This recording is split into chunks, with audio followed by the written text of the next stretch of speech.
We're okay? You're good. Okay, thank you. Hey everybody, Rick Bassman here from the wilds of Maui on Talking Tough.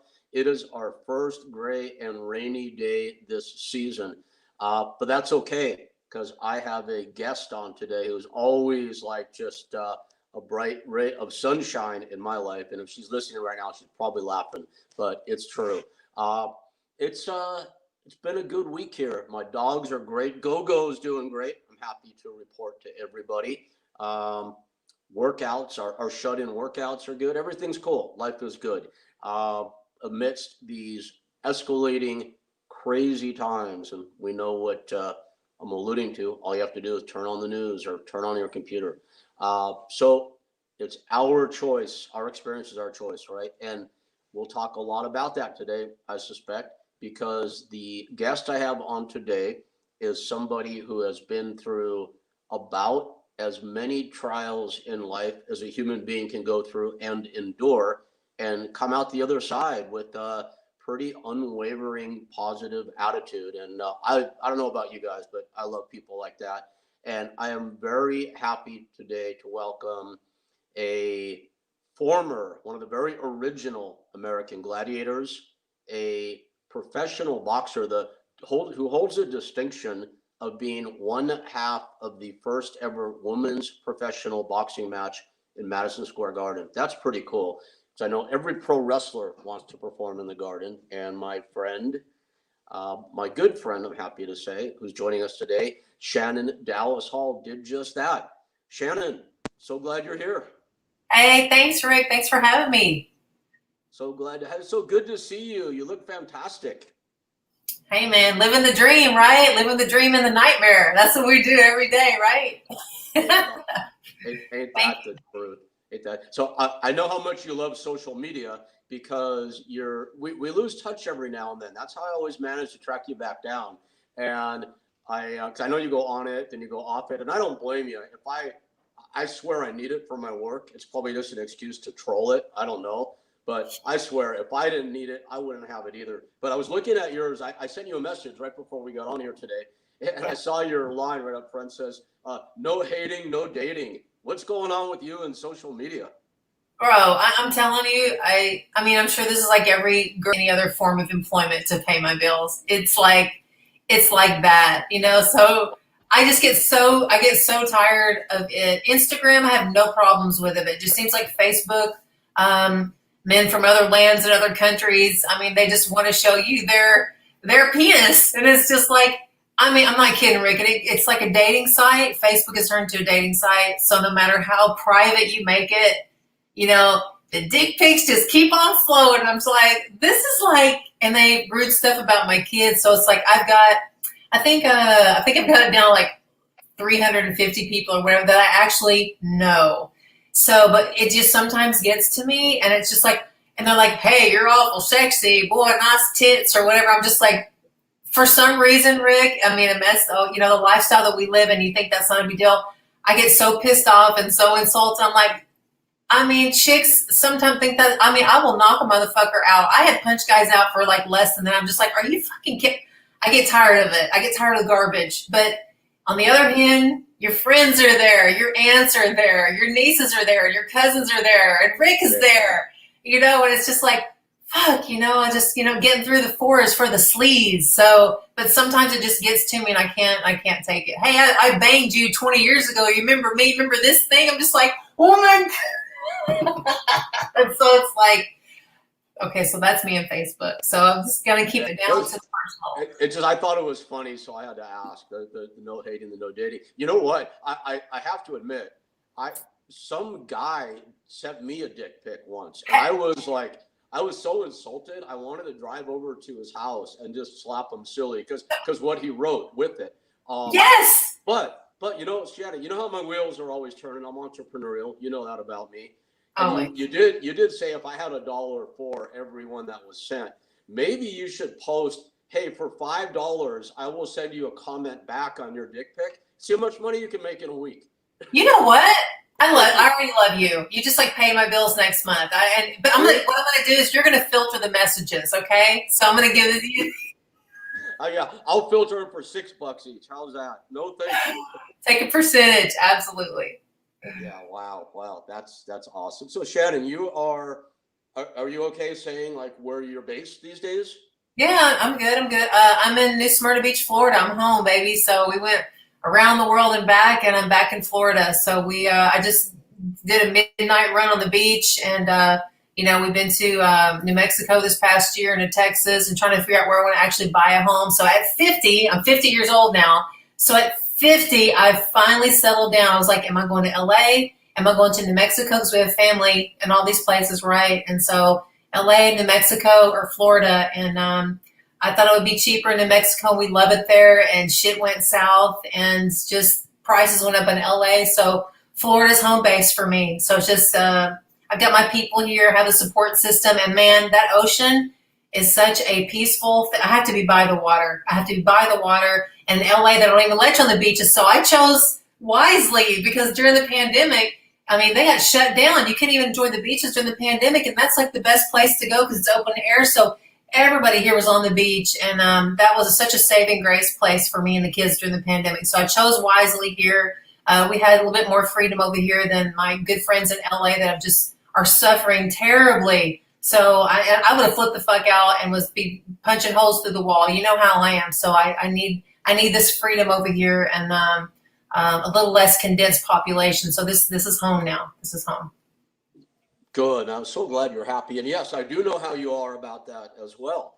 Yeah. I do know that.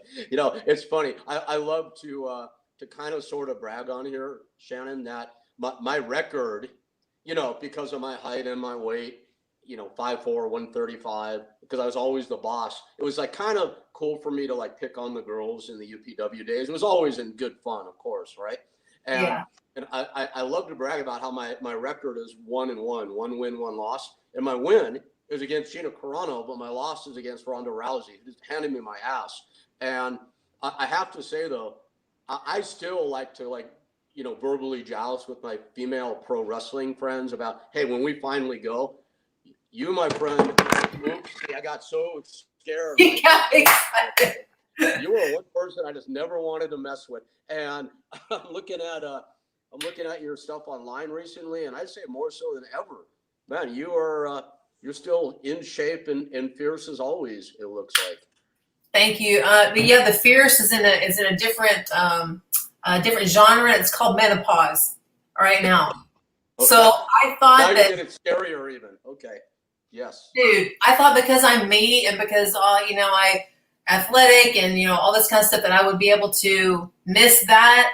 I am in the middle. I'm 50 years old now, and I'm in the middle of it. I'm talking the hot flashes at night. I'm more irritable than I've ever been. I'm so tired, but then I get so hyper. My hormones are all over the place, bro. And like as a gladiator during menopause is not anywhere there that you want to be. Okay, you want to be as far away from a female gladiator during menopause as you possibly can be. I'm telling you. And so I call my girl Ray Hollett and Lori Patrick, you know, Ice and Zap, and I'm like, what the fuck is going on with my body? Because they're like my big sisters. They got 5 years on me, right?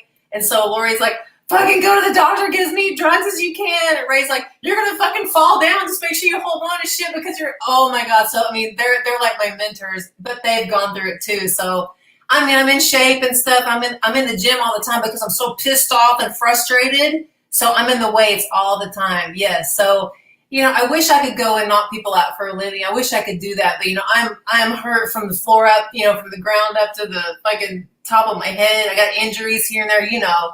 So at 50 Warriors, we paid the price. I wish I could still fight, but I can't. But I'm just as mean as ever, and I'm just as strong as ever. But you know, I get tired quick. So I hope this passes quickly because it's fucking kicking my ass, man. Like this not being able to have period. Okay, that part's good. I'm done with having periods. Let's talk about the female shit. I'm over that.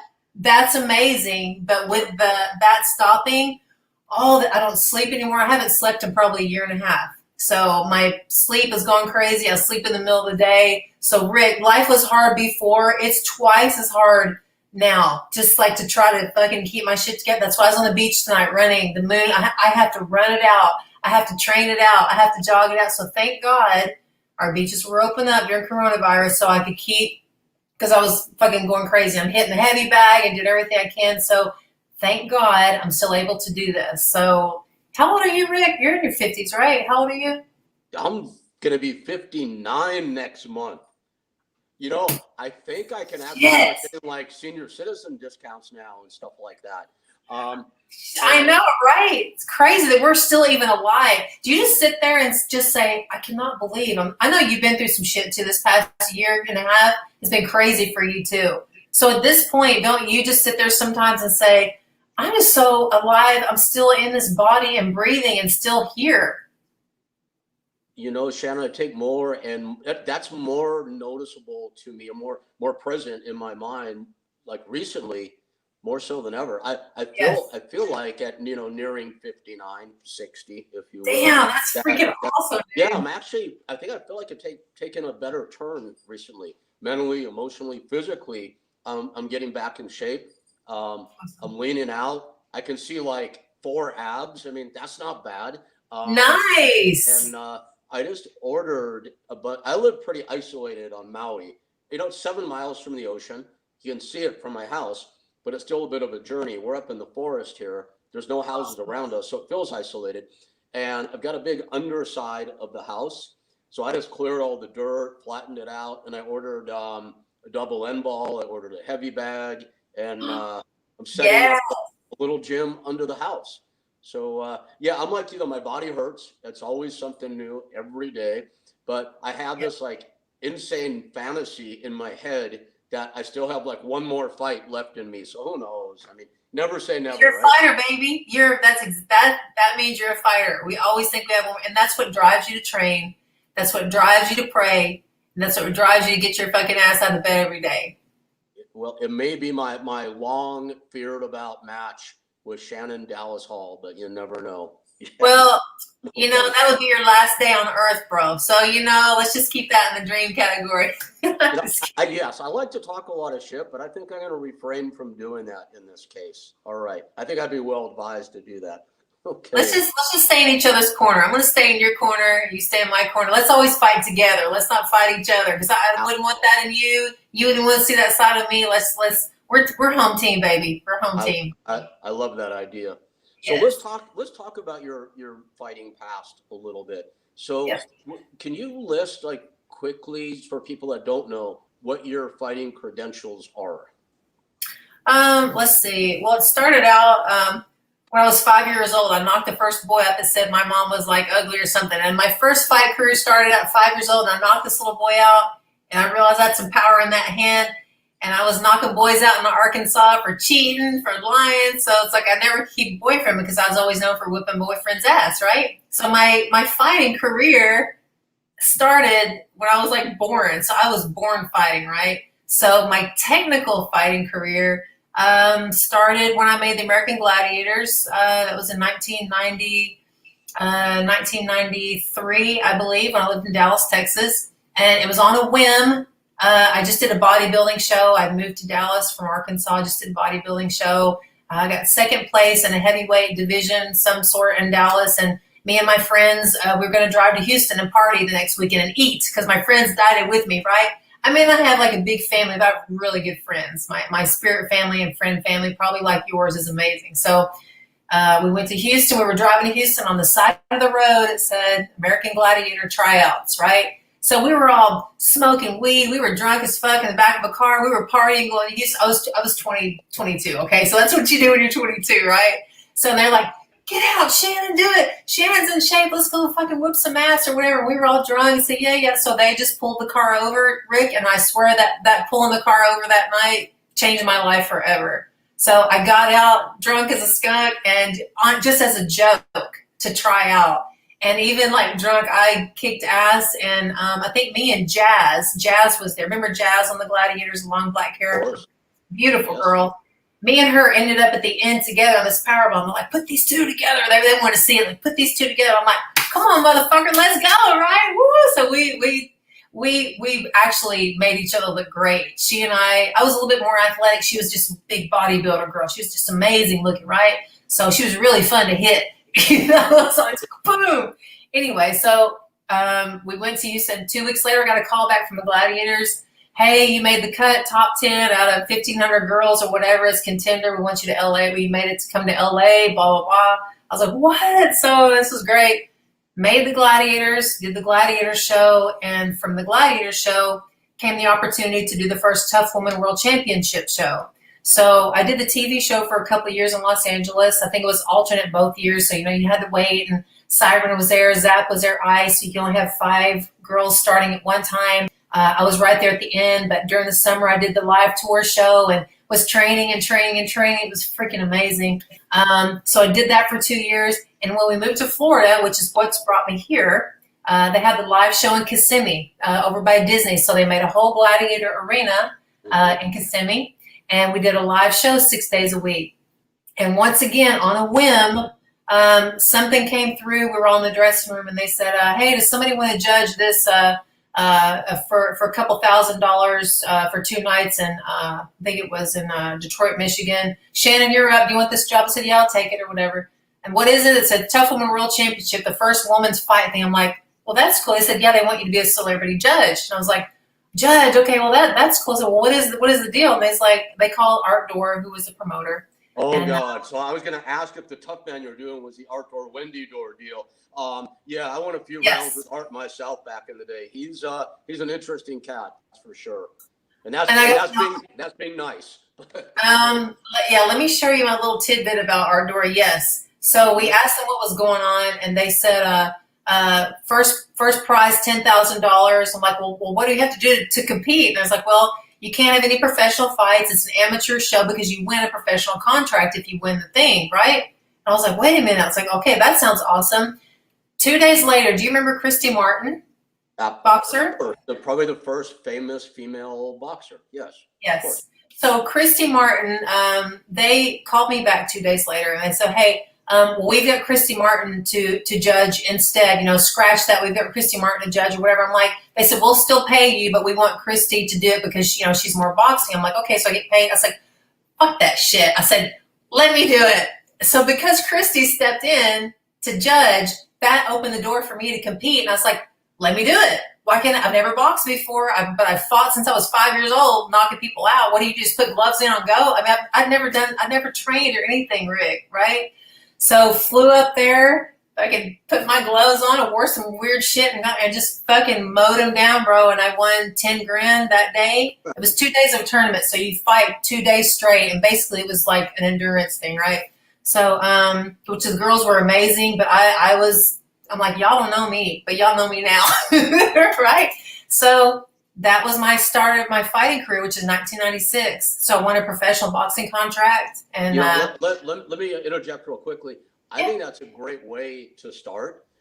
You can start by getting schooled and getting skilled and whatnot. And earlier you threw one a right straight, and I love seeing you throw that because thank God, like your form is good, and we see so much on TV where you see these like uppercuts and these hooks, and it's just awful, and it's driving me nuts because you see it more and more these days. But you started with innate toughness. My first business partner ever, one of the toughest human beings I ever came across, a guy named Mark Carter from Ohio, whose dad entered him in the Tough Man on a lark, and Mark went through it, mowed the entire field, and won. And I remember the last video before his finals, his opponent was like, yes, I've been training for this for years. And, he's in the gym. He looks technical. And Mark just knocked him the fuck right out because the guy was from the streets and he was tough. So you started the same way, but then you added legitimate skills to the mix afterwards. Yeah. So, and that actually opened the door to professional training. So I won that and started working with Art Door, and I moved to Bay City, Michigan. He actually moved me into the back of his gym. I lived in a little shithole in the back of his gym with Butterbean. So me and Eric Esch, man, we like lit the town up. So me and Butterbean were stablemates, right? I didn't know that. One of my best friends in the world to this day. Yes. So Bean was there training. He was already the champion, the 4-round champ, right? So that's when they brought me on and moved my ass into the back of a shitty old gym and trained me like a fucking rabid pit bull back there. And so Bean comes in and eats a couple steak dinners and then goes 4 rounds, and they're like, okay, there's Beans. All right, now let's get Dallas out here. So Dallas is starving the fuck to death in the back. And Butterbean's sitting there, you know, he's watching everything, and I haven't fucking eaten in like 2 days and like drinking water, running in the snow. I mean, I'm the for real Rocky deal, bro. Okay, they fucking put me through the hoops doing that kind of shit, training my ass off. You know, I was going like 20 rounds with Coach Murray Sutherland. Bean was there, he saw it, he knew, and me and him. You talk about going to strip clubs. That was my strip club buddy. Okay, so me and the Bean strip clubbed it. And he goes. I've been to strip. Me and Bean have done a few strip clubs. He's fun to go with. Yes. He's like, watch all these girls just flock over the Bean. I was like, no way. I said, I gotta see this shit. So I would just sit there, and they were like, we had so much fun. He was my only comic relief and soothing during this whole time, and we did all the shows together. And I got great training in, and I mean, the stuff, I mean, Art Door, I mean, he's got all these different sides to him, right? I mean, he's a harsh businessman, but if it weren't for him, he's the one that got me the fight in Madison Square Garden. So before we went out, he's like, you know, hey, Shannon, you know, do you know what's going on right here? And I'm like, yeah, I'm going to whoop this motherfucker's ass. He goes, you know, you're the first woman to ever walk out here and box in the garden. He goes, do you know that? He goes, I want you to remember that, okay? And I'm like, okay, yeah, I wasn't even really thinking about it at the time. We just had so much going on. I've been hit in the head a million times for like a year. I didn't even know what the fuck was going on. But after that, he goes, he stopped me, so I want you to remember this. So he did give me that opportunity and that title shot and all that kind of things. And that was before even women's boxing there was no regulations. I had the IFBA title, but now you go to Box Rec and I'm like 0-1 on Box Rec. So it was before any of that even started. I'm like, what about my 20 fights? What about all the underground fights that I did in New York with these guys? It wasn't even with girls, but they said, that's why you were fighting boys. Rick, I never fought girls. I was fighting boys with Art. It took me in there. I'm like, why are you doing this to me? I was getting the fucking snot beat out of me, bro, by these big black dudes that were just fucking amazing. Like, I mean, they were just the most beautiful boxers I'd ever seen in my life. And I'm just like, but they, you know, they whooped my ass. And then they would come sit in the corner. I mean, I had snot and blood. I was crying and crying. And these guys come over here like, hey, girl, you know, you're fucking legit, bro. And then we would go out afterwards. So they would whoop my ass. We would go out afterwards. I would come in the next couple of days. They would put another couple of guys in front of me, whatever. And I finally started getting it over. And I finally found my power. But, and I talked to Art Door after that. I'm like, why? After all this was over, I was like, why did you do that to me? You could have fucking killed me. I mean, what we went through, my nose breaking, and you could have fucking killed me. He goes, you're the toughest bitch I've ever seen in my life. He goes, no one's going to break you. He goes, no one will ever break you. And he goes, I knew that when I met you. And he goes, that's why I did what I did for you, is because I knew that you'd make it. And I was just like, fucking A. So we had some very tender moments there, you know, when he told that to me. So he actually thought that of me and gave me something that no one else could have or would have given me during that time. And those beatings that I got, right, those beatings, and within an inch of my life, doesn't matter if you're a boy or a girl or whatever, that has carried me through. You talk about all the shit that I've been through with my kids, raising these 2 kids alone and running all over the place. Those beatings is what has sustained me through the rest of my life to keep me going out of everything. And I have to give him credit for that. So it's nice to hear that. It really is. I didn't get to know Art very well. We did one business deal together, and that was that. And it was a tough one. Bean, are you in touch with Butterbean still? I haven't talked to him in so long, so no, I haven't. Been. I think I'll reconnect you guys if you want. That would be so cool. Yes. Yeah, he'll be happy. He'll be happy to hear about that. I'm sure. He's back in Alabama, and yeah, I'll definitely reconnect you guys. Which it's always nice to see good friends come back together. I love that. And I love you and I reconnected about 1.5 years ago, and we had a really long conversation, and it was pretty deep about trials and tribulations. I remember it well. And I alluded to that at the beginning during the introduction. You just mentioned some of the ups and downs. Okay, I think, looking at you right now, I think anybody looking at this would say there's a lady who has her act together. She's bright, she's sunny, she's upbeat. And that's amazing. I love seeing this in you. It's so genuine. So I think people will be predisposed to think, oh, hey, she's always been that way. Could you download quickly, like what was your lowest time in life, and what did that look like? Because people that watch this, people listen to it, are oftentimes going through the shit themselves. And I think it's really helpful to people to see someone like yourself who's doing so well, but then hear what they had to come back from to get to this place. So how bad did it get? I mean, it's gotten really, it's gotten as bad as it can get. It's gotten as bad before my kids were born. I was sleeping in the woods.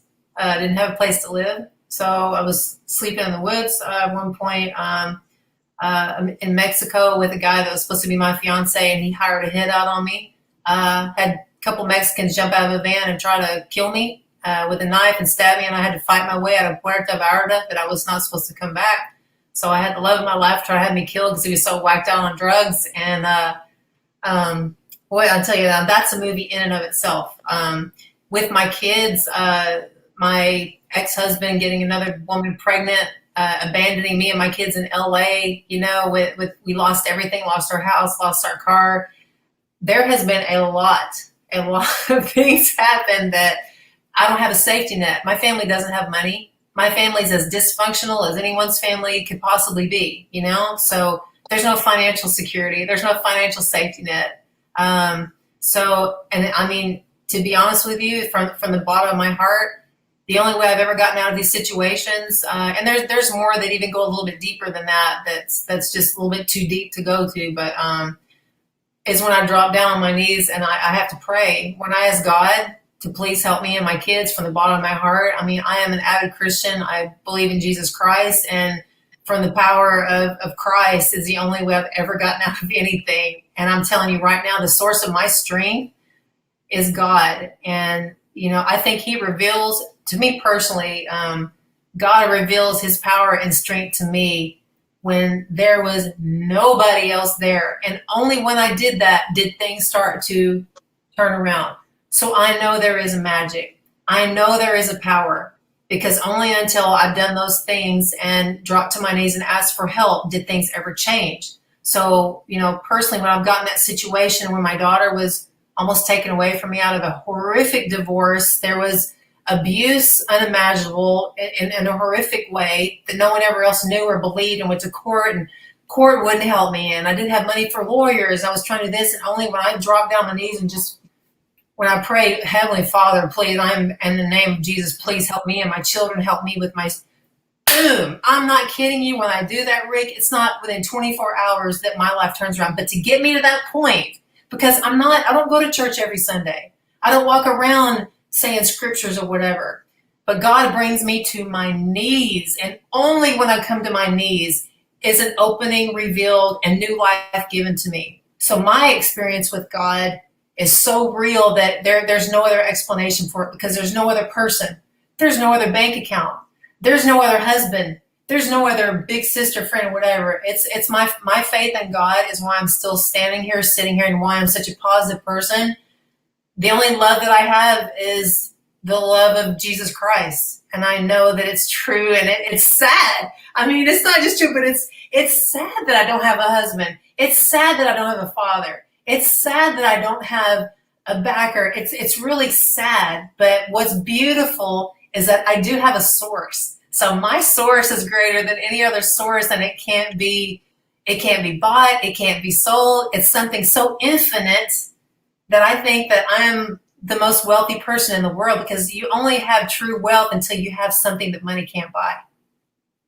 So what I have found, and when God, the only person that's ever broke me is God. The only person that's ever broke me and brought me to my knees is him, to make me submit to him. So that's who I submit to. That's who I give the glory to. That's who I give this new home that we have to. That's who I give the health of my children to.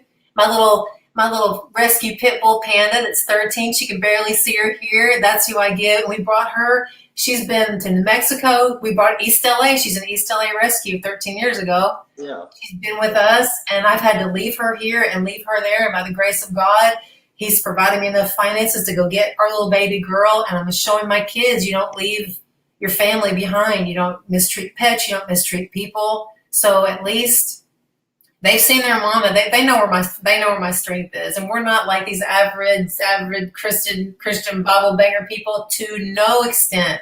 People that do that, I question their sincerity. So I know the true power of Christ and God comes from you and him and you. That relationship right there, that is the truth. Me preaching God and Jesus to everyone. Now, a preacher's cool. Now, you can go and get God through a preacher. That's amazing. But when other people try to, you can't show. He shows himself to you.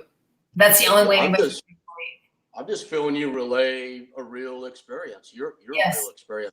And, Yes. and I know you weren't saying this, but you sound anything but preachy. I've been exploring this myself as of late, and I don't have it the way you have it. I oddly have had this conversation numerous times over the past year with Darren McBee, our mutual friend. Yes, Malibu.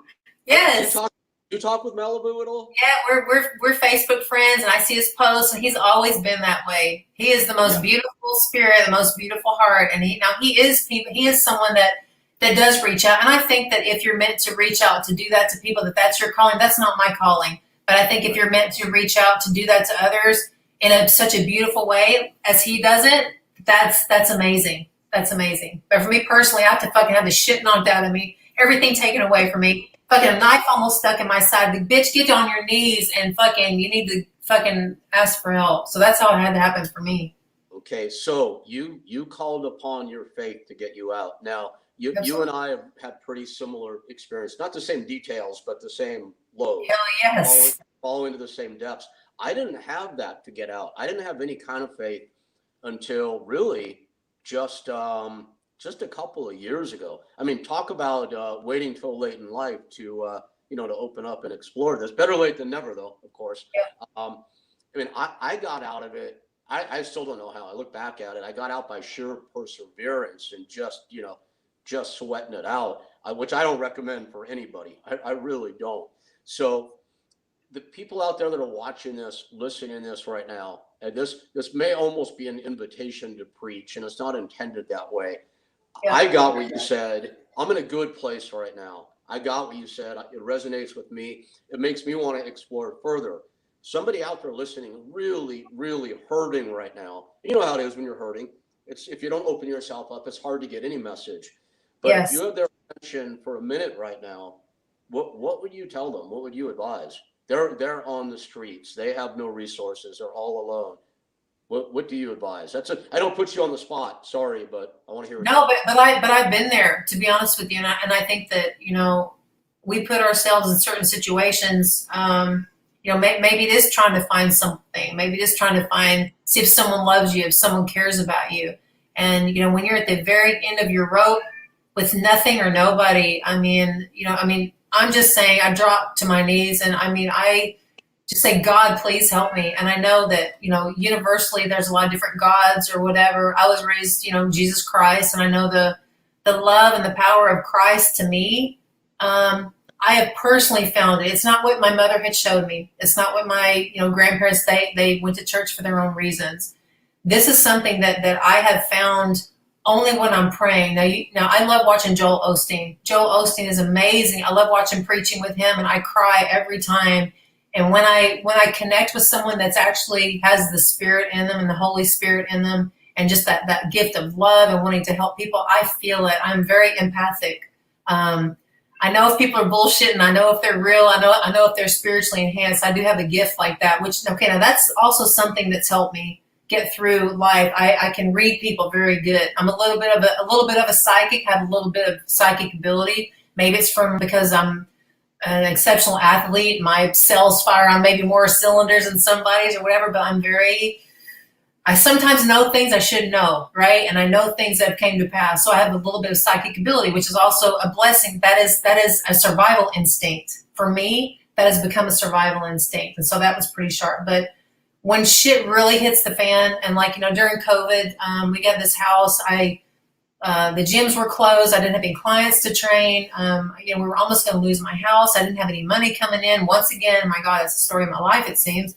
But I'm just saying, I say, just Lord Jesus, please help me. I come to you and in Jesus' name. I know there's power in his name. That's just it. And I don't do it because there's power. I do it because he loves me. I do it because I feel the love of Christ. There is something, I wish I was here when Jesus was here. That is the most infinite love. I think, okay, that's what, now you're asking me this. I think that's what I'm seeking. I want to be loved so bad, so bad by somebody or something.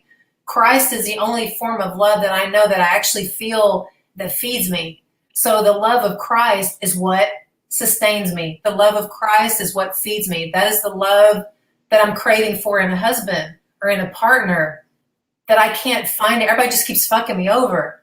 Okay. And I just keep getting fucked over and fucked over. I mean, I guess my picker is definitely broken. Okay.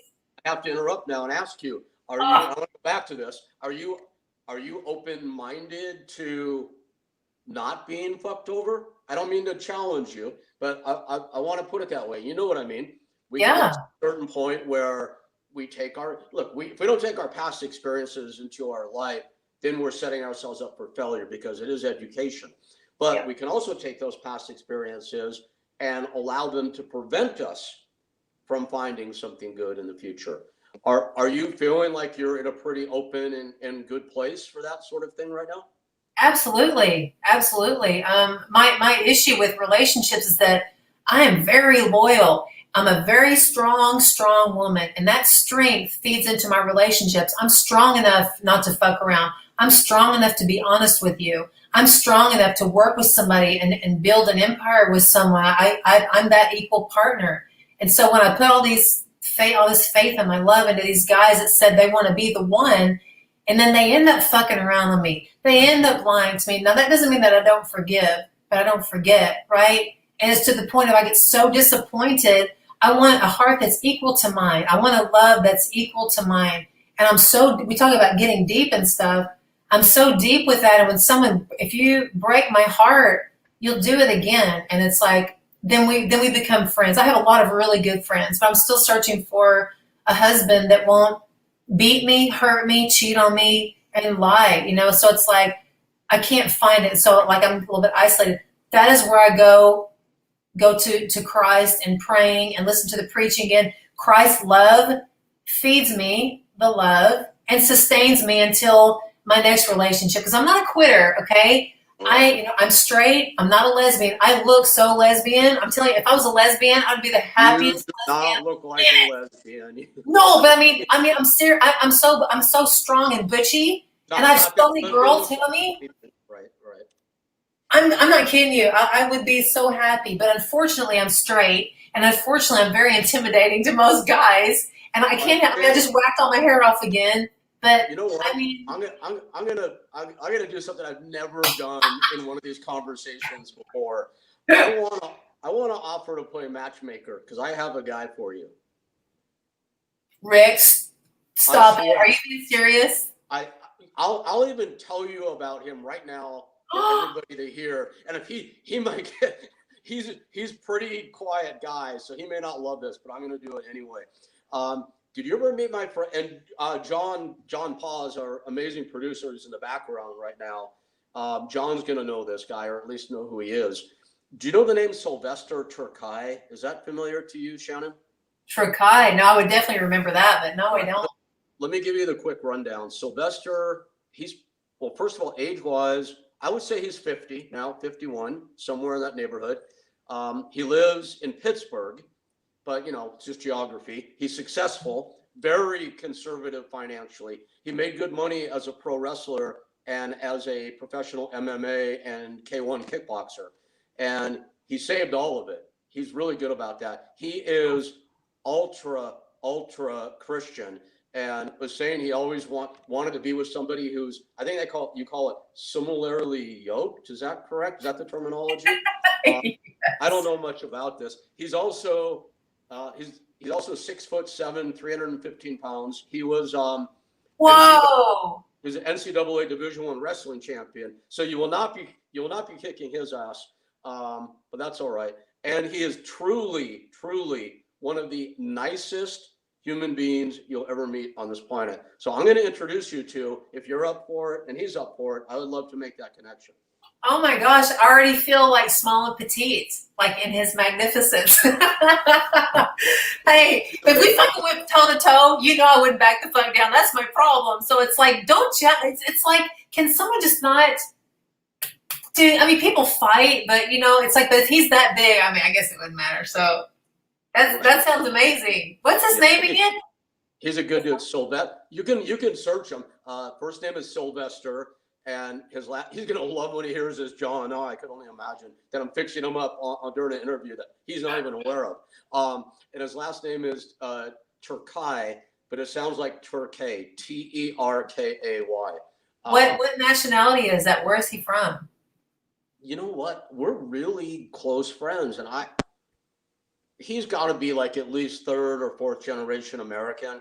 So whatever his heritage Okay, though, that's got to be something like it might be. I don't know though, to be honest. Russian. I mean, that's really big, you know. So yeah. So I'm gonna call him later, and okay, be a little late his time. I'll get him tomorrow, and we'll see if we can make that happen. Now well, he's not big enough. I mean, he's got a big ass heart. You know what I mean? So it's like that. That's a lot of it. You know, he's a very faithful guy. He's one of you, like just as you are. You would never have that question in your mind about what he's off doing. He's a straight and narrow guy, as straight and narrow as they come. We traveled the world together on our wrestling days, and we used to joke about him. I'm not going to say some of the stuff online. It's all nice, but it's teasing stuff, or ribbing as we call it in pro wrestling. But while we were all out carousing in Durban, South Africa, or Roppongi in Japan, Sylvester pretty much kept to himself at his hotel. Didn't go out drinking and carousing with the rest of us. The one or two times he had a beer was kind of a big occasion. He's conservative. He's nice. He's a sweet guy. And he's like peaceful. Is he like peaceful? Like got a peaceful soul? Very much so. That's important. That's good. And with all that said, I think that concludes the love connection portion of today's episode. I'm talking tough, but there we go. All right. I just pour all this shit out to you, so I apologize if it's not like appropriate or whatever. But it's like you're asking me about stuff, and it's like that is the real me. It's like my heart. But I'm out there training people and doing what I do, and making people fighters and making people this and something. The coach in me is like that, but then I come home, but the woman in me is yearning and kind of heartbroken, that kind of a thing. So, and she's there. I know that feeling, my friend. I'm right there with you. Is the woman in you yearning and heartbroken, Rick? Oh, wait, sorry, say again? Is the woman inside of you yearning and heartbroken? Inside of me, yes, okay. Thanks, Shannon. I appreciate that. So you, back to what we were talking about. You mentioned Joel Osteen before, which is interesting. Yes. I'm not Christian. I'm not religious. I grew up in a Jewish household. I went to Catholic school and I studied Buddhism. So I'm religiously confused. Studied Buddhism? That's wonderful. Wow. Yeah.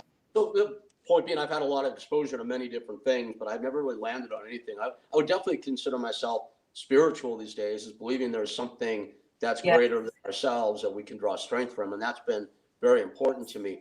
What I wanted to mention is this. We talk about people that are hurting right now.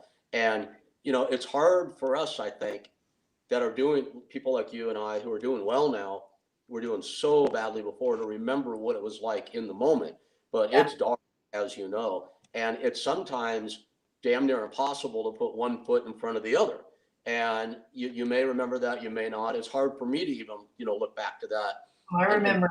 And dredge up what it felt like. So I always say, like, do something. And, if you had told that to me at certain points in my life, I might be like, well, I don't have any money. I don't have a car. My back is wrecked. I can't walk. There's always something you can do. And, the reason I brought up Joel Osteen after you did is someone suggested I watch him because he has all, the YouTube channel and whatnot. Yes. About 3 years ago. And I was still, my mind's always opening. Next year, I'll probably say a year ago, I was closed-minded. I don't know. But, which would be now. But my mind's always opening. And I remember watching Joel Osteen for a minute about 3-4 years ago. And right away, I'm like, he's creepy. He's out for money. This is all bullshit, right?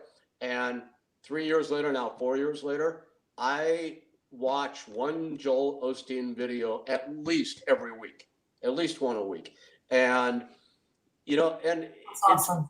And the point of it is, it's his message, and his message is about hope and belief.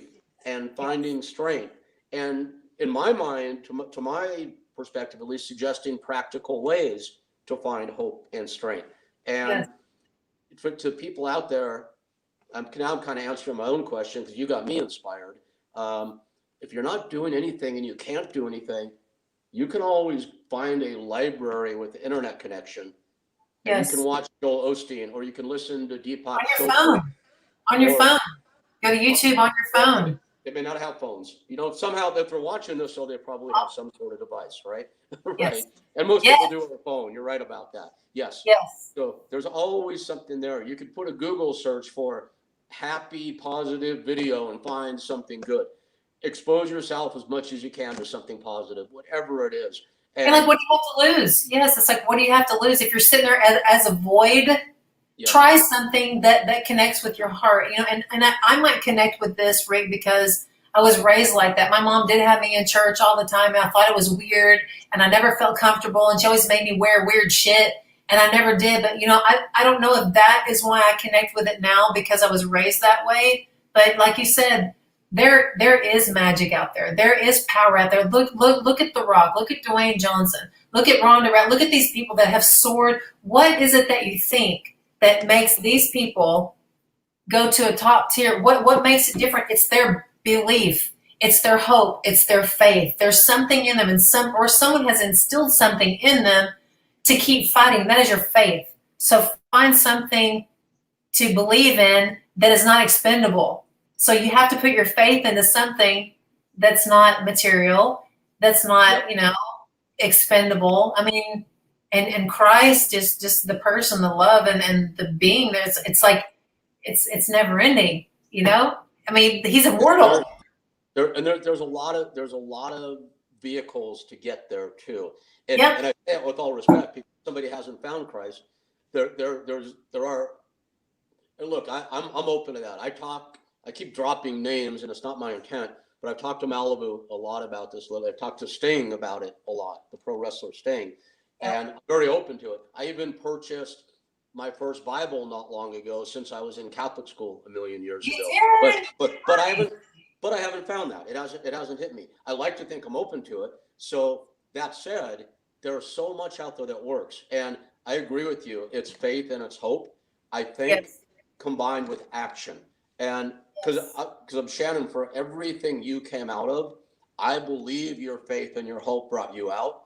But I would be willing to bet you anything that you just didn't sit on your butt either. You put one foot in front of the other. No. I'm in that fucking gym all the fucking time. I'm telling you, you have to generate that energy within yourself too. So there has to be the mental, the computer, and then you've got your vehicle. But it's like, what drives you in here? And you have to have something that drives you that's not going to expend. Like I'm saying, what's your source? Some people have a father a dad that's great. They, give a trust fund. He pays all their bills. He's there for them. He encourages them. But, he will pass away. What about if it's your boss? Your boss, they're sending you the paycheck. They're telling you all these, meditation things, be there on job on time, and, this is what you're going to do. That's going to go away at some time. So I'm just saying, put your faith in something that's not going to go away. And the reason why I have fallen and fallen and fallen before is because I had my faith in something or somebody that left me. So the only person that hasn't left me is Christ. And that is a love. Christ, he's not a person to me. Christ is a love. Christ equals love. And that is infinite. So it's not a person. So you're asking me what I would tell somebody. Put your faith in something. It's not a someone. It has to be a something, because we're all just pieces of shit. We're all going to go back to the dust, right? You can't be a person. It has to be something infinite. There's all, and I always like to say to people, there's always something out there you can draw on, but you have to be willing to seek it out. I know that. Absolutely. If you're passing a church on a Sunday, walk in. If you're passing a temple on a Friday night, stop in. If you live near a mission, go to the mission and volunteer your services. Be of service to others. That will get you in the right direction, at least headwise, for a minute. That's very Anyway, true. Very true. you ever done volunteer stuff at a mission? Oh my God. Yes. I've served people at Thanksgiving and all, the homeless people or whatever. And when we didn't have shit, me and my kids, I said, you know what, let's fucking go to this. And then you realize that you don't have it so bad. There is always someone that is worse off than you, unfortunately. But I'm just saying, it gives you something like, fuck, it puts you in perspective. So if you're constantly doing things to give your perspective a little bit more of a, okay, we're okay, and it's going to be fine. And even when I was like in the woods under a tree, I'm like, all right, well, this is a pretty good tree, and this blanket's a pretty good blanket, and at least I'm tough or whatever. And my ex-boyfriend came 2 days later and found me in the woods. I was just trying to prove a point. I didn't have a place to live, but my point is, and you ask it is my faith in God, but it's also my perspective and thinking, okay, it's not so bad. Someone else has it worse. It's not so bad. Now, if I've got needles sticking out of my arms, and fucking doing drugs like that, now let me tell you, I've never had a drug problem. I've never had an alcohol problem. I have done every drug on the planet. I've drank every kind of alcohol on the planet. I've as a gladiator, that's what you do. You party, okay? And thank God, I'm sure it's by the grace of God, I'm still here. But I don't have an addictive personality, so I don't know what that's like. And that's probably the most horrible thing. I have an addiction to choosing guys that are abusive.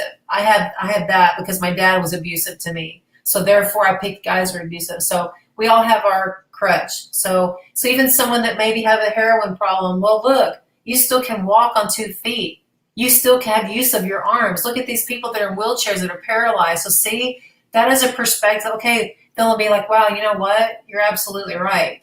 So it's like, you know what I'm saying? So you have to kind of think that way in a lot of situations. Absolutely, it's perspective and it's choice. Do you know? Are you familiar with a guy named Nick Vujicic? Is that name familiar to you? What's the last name? Vujicic. I think Vujicic. He has a ministry. He's got a very successful ministry in San Diego. He's from England. He's known as the no arms, no legs guy. There's a reason. Oh, yes. I've seen him. Yes. Sorry, my screen. Okay, so you know who he is, right? I've seen him. Yes. Oh my gosh. Incredible sense of humor, character. Yes. He's like my favorite human being on the planet. I mean, beautiful wife, beautiful kids. You know him personally? No, I don't. And I've reached out to him. I reach out to people I want to have on the show, and in doing that, have landed some pretty spectacular catches. And I'm bound and determined to get him one day. But when I do, I'm also going to ask how he made his family, because I love to mess with people like that. But I know, because nobody ever has the balls to ask him that question. So I have. Speaking of balls. Right, there you go. But I mean, there was a guy who was extremely depressed. He talks about it as part of his testimony, and look at him now. And then, remember a couple of years ago, in the space of a few days, Anthony Bourdain and Kate Spade committed suicide. I don't know if you remember that or not. They were both, multi-millionaires. They were surrounded with lots of people who ostensibly loved them, or at least were yes men to them. Yeah. They seem to have everything anybody could ever, materially want on this planet. Yeah. Yet look at the end result. So then you have the Nick Vujicics of the world and the Shannon Dallas Halls of the world. So the magical formula you've gotten me to today, because I don't have that answer, you provided this inspiration, is faith and hope combined with action. Little tiny baby steps, man, and you end up in a good place ultimately. Probably get harder before it gets better, no doubt about it. But you know what, Rick? There's something else too that is a huge component into that. You have to be grateful for your life. Yes. You have to be grateful for your breath. You have to be grateful for your hands. You have to be grateful for the ability to speak, to be able to swallow. You have to be grateful for your life in general. And if you aren't grateful for it, it's going to get taken away. So I think the more that you feed that, the more that you feed your gratefulness and appreciation, you will be granted life. And when you take that for granted, it slowly gets taken away. So if there's nothing else there, if you can just say, I'm so grateful I can see my hands. I'm so grateful I can move my feet. Something starts to happen when you start doing that. That momentum changes. So instead of, oh my gosh, I hate myself, I wish I would die, no one loves me, or whatever, boom, boom, boom, boom, boom.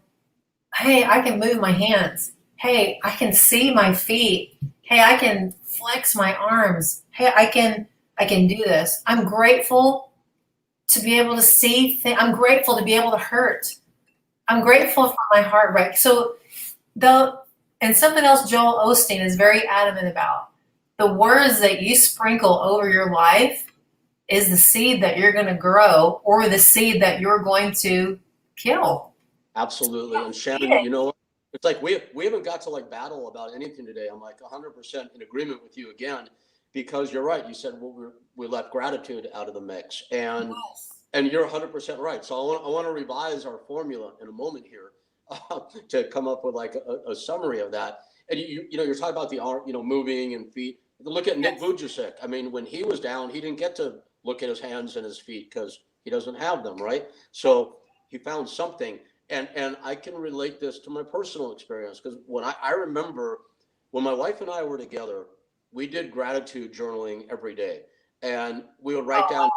Yeah, it was really neat. We'd write down, and I'm happy to say that we are and always will be friends. She's remarried happily, and I'm really happy for her.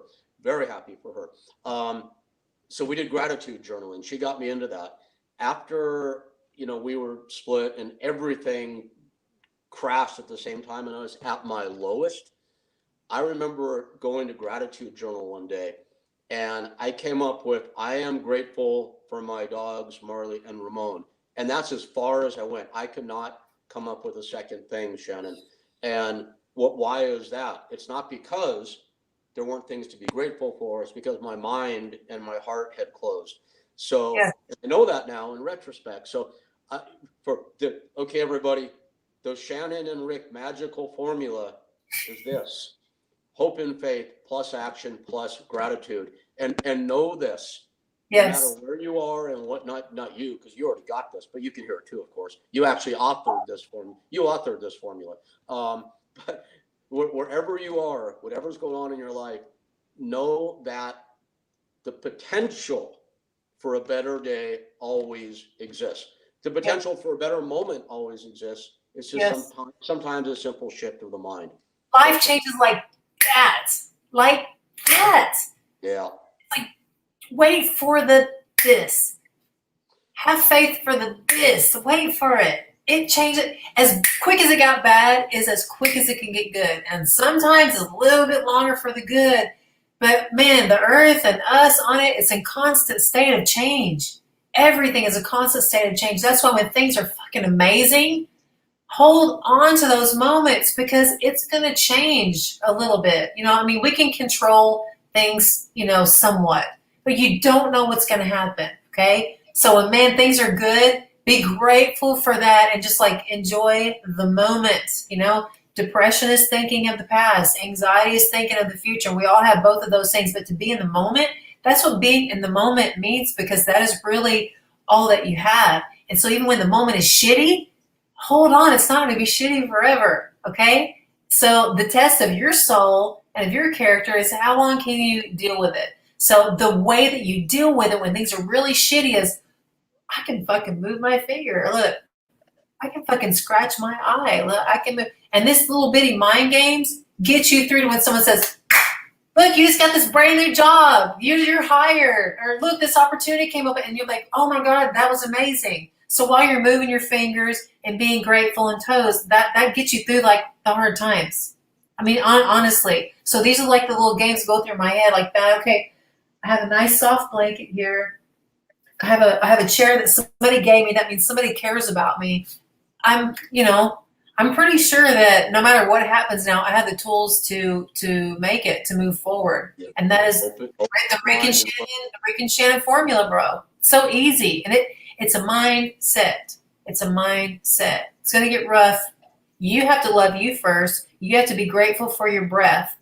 If you can find those two things, the strength is there, man. It's there. And you don't have to be like a superhero, pro wrestler, fighter, what do all these people have that other people don't have? I mean, number one, we got balls this big, okay? So we got balls this big, and, you know, we can see out of this room.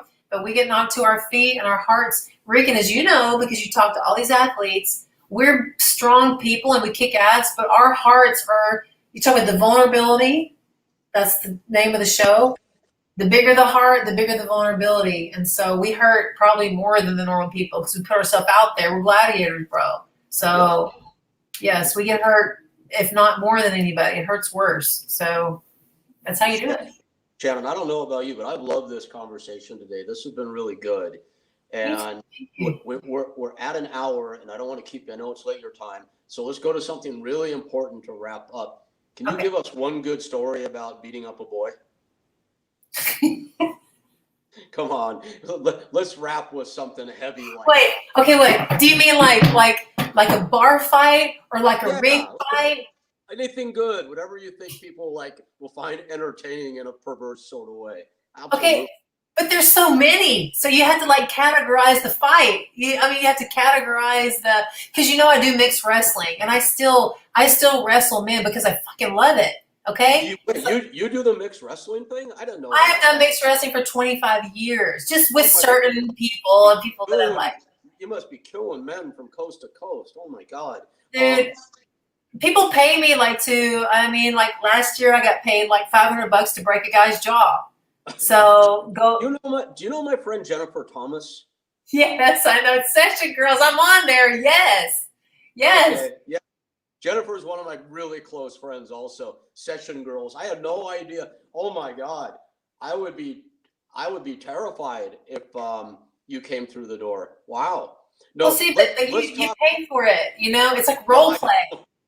It's role play. And I love it. It's the most fun. It is the most comic relief thing that I have in my life. And it's the funnest thing. And it's like, I still get to whoop some ass and I'm still a professional fighter in and of that way, So, so you're saying beating up a boy, I beat up men, I break their jaws if they pay me. Give us a beating up a man in a bar fight story. I was just telling this to my daughter, my 15-year-old daughter. She does weightlifting, boxing, MMA. She's still trying to figure out her life. We were just having a conversation on the beach tonight as we were jogging. And I said, we were going down Flagler Avenue in New Smyrna. I said, Amanda, your mommy's undefeated on Flagler Avenue. She's like, what are you talking about? I said, okay, when mommy was about 26 years old, I was in the bar, had a few beers. I was watching a band, and the band was kind of gay looking, and they had little like strings around their hair, and they look like lover boys. When Loverboy, remember Loverboy a long time ago, MTV. Turn Me Loose, working for the weekend. Yes. So these guys were like Loverboy, and they kind of look, kind of gay. They kind of look like, excuse me, I love gay people, but like to us, I'm like, you guys look so gay. Y'all look like, not gay good, but gay weird. Okay. So I was like, I said, look at Loverboy up there on the stage. And so this girl came behind me. She tapped me on the shoulder, and I said, what's up? I was a tough woman world champion right now. So I'm pretty sure my head was shaved or some crazy shit. She goes, that Loverboy on stage is my boyfriend. And I go, oh, Loverboy. I said, so that means he's straight, right? And I started laughing, and she fucking slapped me, right? She fucking slapped me. I had a beer in my hand. I was like, psh. I was just like, so I dumped my beer on her head. One of those moments where you just go, fuck you, without saying fuck you. I dumped my beer on her head. She starts scratching to the high heavens or whatever. Her boyfriend, that was a lead singer, jumps off the stage and grabs me from the back. So she's like, I'm still laughing. I think we're just partying, right? So she's like scratching. I pour the beer. He jumps off the stage. We start fucking swinging at each other, and it goes down outside. So I had a sweater on. So Loverboy, I still call him Loverboy, we're standing on the street, and I'm like, fuck you. And I'm looking around. So I was drunk, right? Imagine that. So he comes over, and I go to take him down. And when I go to take him down, one second. Oh, I was when I had shorts on. God dang. So I went. I thought I didn't have any pants on. So I went to take him down, and he grabbed my sweater. So he pulled. You remember the old trick, Rick, when you pull the sweater off so it tied their hands? Of course. So he pulls my sweater right here, and he's in front of me. And so I did like a baseball bat, and I went, whoa, like a baseball bat, right? So I told my daughter did the back spin thing, went, boom, and knocked him out with my arm. So Loverboy went, whoo. So Loverboy did like a spin. Sorry, I had to get all animated and everything. So I knocked Loverboy to the ground like this with my spin on the fucking thing, and then I fucking ripped my fucking sweater off, and I had like a bra on and shit like that, like a sports bra. So I'm like, come on. And so the police started coming, and then the owner of the bar was a really good friend of mine, and there was another bar across the street. So fucking go to the other bar, go to the other bar. So me and my friends ran to the bar, and I hid behind the bar when the police came, so they couldn't find out where I was. He was trying to press charges and all this shit, and I disappeared. So my friends like hid me under the bar. So that was a boy fight, and so I knocked Loverboy out with a double-handed sweater like a bat. So that was it. Fantastic. Thank you for sharing. We had a very heavy, very amazing conversation, and I thought it'd be fun to wrap up with something like that. Maybe not everybody find it entertaining, but I know our listeners will. So that is great. Was that not? Are you not entertained? Holy shit! No, I'm extremely entertained. We're entertained about shit like this, Rick. You know, this is the stuff that we know really happened, that we really did. Other people like, yeah, right, that really happened, but we unfortunately know that we do this shit. You know, so yeah, I know. Any story you told me, I knew it. I know it's happened. I know that. Oh my gosh. Well, Shannon, it's been great seeing you. I'm so glad we're in touch. And yes. I'm going to be back in touch with you because I'm now playing Cupid between Dallas and Predator. That's his nickname. And that's his wrestling name. It's not indicative of his personality. And God, that's good. Shit. Yeah, of course it is. And apart from that, let's just be in touch. It's really, really nice to see you, my friend. Thank you. Thank you for having me, and congratulations on the success of your show and everybody that's on. I think it's wonderful. Be part of a great group, so good for you.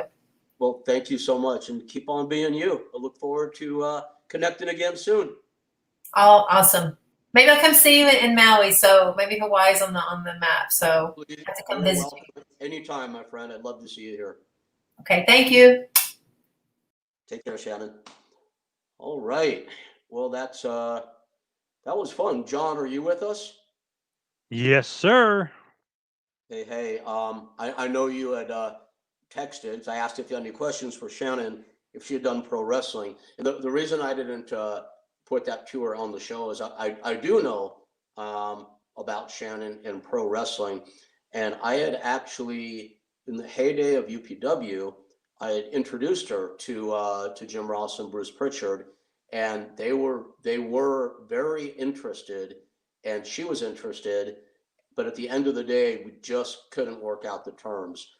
It's not something that she grew up with. She wasn't dying to do it or be in it. And back in those days, John, as I know you know as well as anybody, it had to be in your blood. You had to be willing to sacrifice everything, do anything for free for prolonged periods of time. And she was more about making sure it was going to take care of her. I mean, she wanted to do it. She's physical. She obviously could have done it. This was in China's heyday. But she just wasn't willing to sacrifice everything for it. And I understand that. I respect that. So that was it for Shannon and pro wrestling. She probably would have been good though, huh? Yeah, I would think that she would fit in pretty damn well. Yeah, she would have been the new China, that's for sure, no doubt. And a lot more athletic too, certainly. But anyway, man, that was good, positive, I think, all in all. And God, it just flowed. It was fun. Thank you as always, John, for arranging and producing, my friend. You got it. No problem. Great show. Thank you. Well, it'll be on YouTube, depending upon where people are looking at. If they're listening on our podcast platform from talking-tough.com on Launchpad DM. You can also watch it on our YouTube channel, and it's just youtube.com/Rick Bassman. And if you're watching this on YouTube and you want just the audio version of the podcast version to share, please check us out at talking-tough.com, and you can download the podcast right there under episodes. It's Rick Bassman here on Maui, signing off for myself and the awesome producer of Talking Tough and of the Two-Man Power Trip and so many other quality podcasts, Mr. John Pause. Have a good night, John, and good night and aloha to everybody else out there. Rick Baspin signing off for Talking Tough.